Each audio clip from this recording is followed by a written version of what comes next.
In this video, we are going to look at the problems in the notes for Chapter 12, Section 2. We're starting here. We're asked to find the square root of each of these positive variables.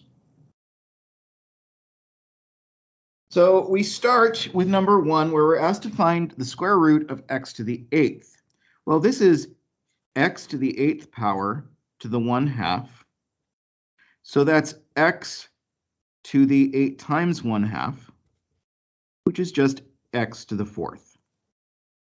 If we have a negative square root of x to the 12th, that's negative x to the 12th to the 1/2 power, which gives us negative x to the 6th.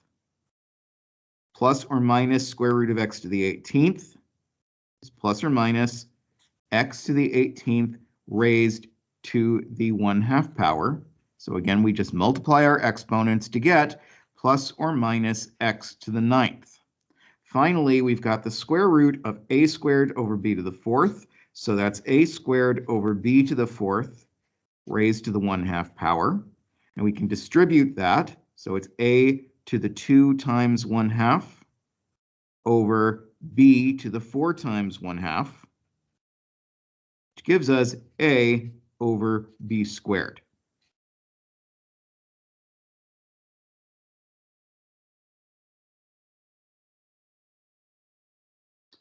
Moving on.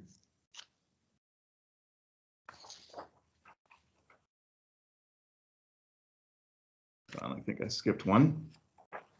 There we are. Okay, here we're asked to convert these radical expressions to equivalent expressions using rational exponents and simplify if appropriate.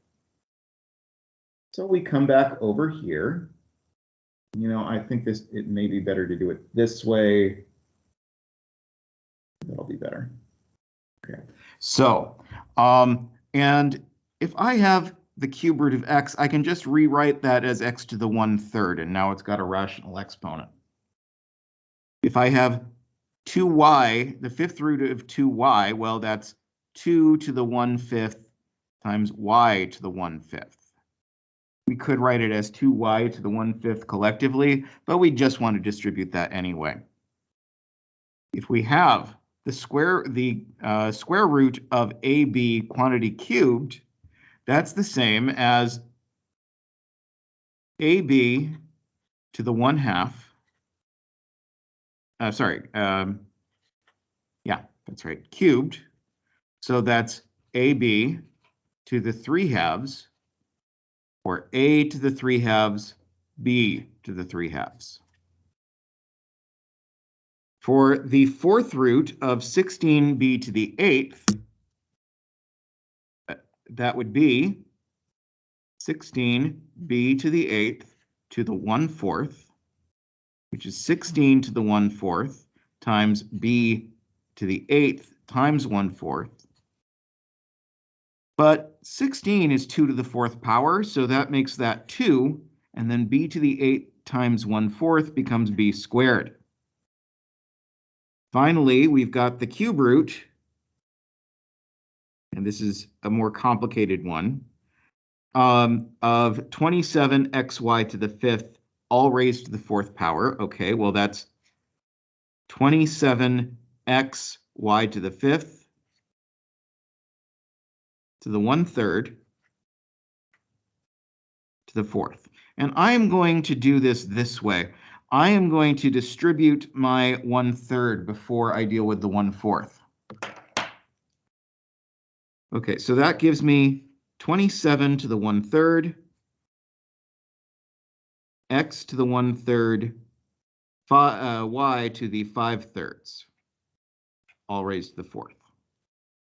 But 27 to the 1/3, 27 is 3 cubes. That's just 3 x to the 1/3, y to the 5/3.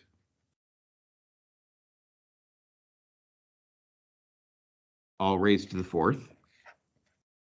Now 3 to the 4th power is 81, x to the 4/3, y to the 20/3. And there we go.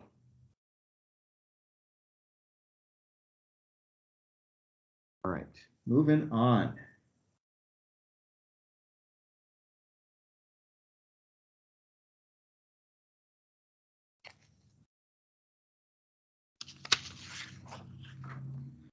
Our next set of problems, we're asked to perform these operations and simplify and express answers with positive exponents in lowest terms.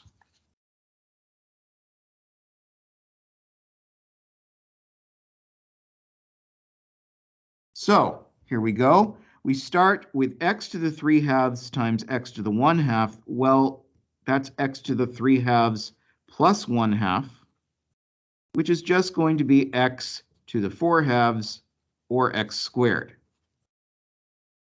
In this next one, we've got 3a to the 1/2 b cubed all squared. So I'll distribute my square across all of this. That's 3 squared times a to the 1/2 squared times b cubed squared. 3 squared is, of course, 9. A to the 1/2 squared, that's a to the 1/2 times 2 is a. B cubed squared is b to the 6th.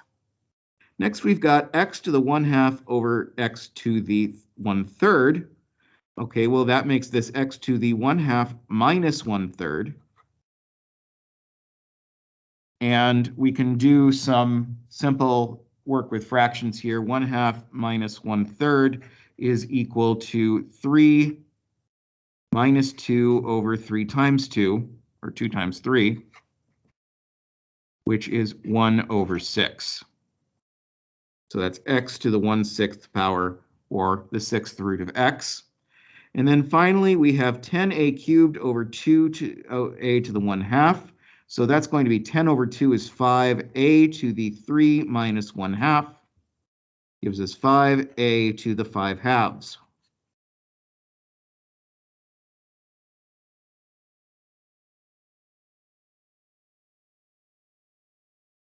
Next up, we're asked to evaluate these expressions from the previous example, parts A and D, with x equal to 2 and a equal to 3.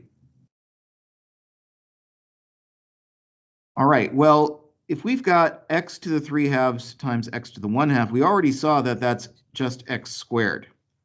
And since x is 2, that's 2 squared, or 4. 10a cubed over 2a to the 1/2, that comes out to 5a to the 5/2. Okay, well, we can write that as 5 times 3 to the 5/2. And the easiest thing to do here is to say, okay, well, that's 5 times 3 squared times 3 to the 1/2. Well, 5 times 3 squared is 5 times 9.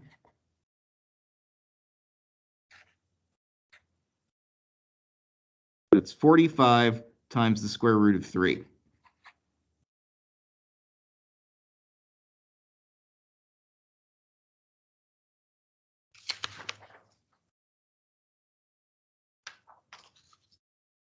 For our next set of problems, we are asked to perform the operations and express the answers with positive exponents. Happily, there's little we can do that would require us to express these answers with negative exponents. So we start with a to the 2.3 times a cubed, and we know that we just need to add those exponents. That's a to the 2.3 plus 3 is a to the 5.3.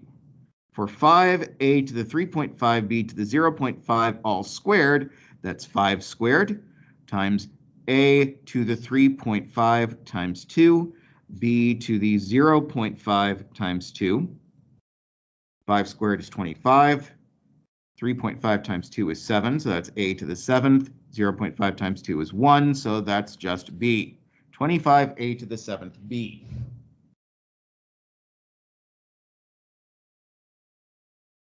And now I believe this is our last set of problems for this one.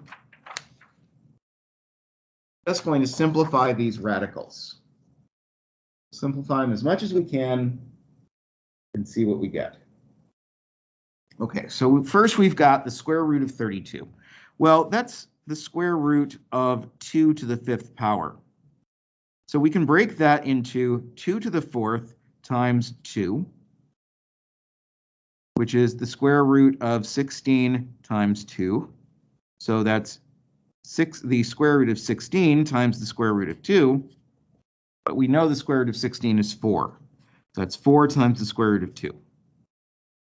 Next, y to the 7th, we can do the same kind of thing. This is the same as y to the 6th times y, square root of y to the 6th times y. Okay, so that's the square root of y to the 6th times the square root of y, or y cubed times the square root of y. Here we've got the square root of 18 times x to the 5th. Well, I'll break that down into 2 times 9 times x to the 4th times x. Okay, well, 9 and x to the 4th, I can take their square roots, but I can't take the square root of 2x. So this will take the square root of 9x to the 4th times the square root of 2x. If I take the square root of 9, I get a 3. The square root of x to the 4th is x squared, and then we've got our square root of 2x, and we're done. Next up, square root of 75 x y cubed z to the 5th. Right, and again, I will break this down first. I've got the square root of 3 times 25, that's 75, x y squared times y, z to the 4th times z. So I can take the square root of 25 y squared z to the 4th times the square root of 3xyz, which will give me 5y z squared times the square root of 3xyz. Finally, we've got the square root of 7x, and that is already simplified. 7 has no factors, it's prime. X doesn't have any factors, so we just leave that as the square root of 7 times x. That is it for this video. If you have any questions, please get in touch.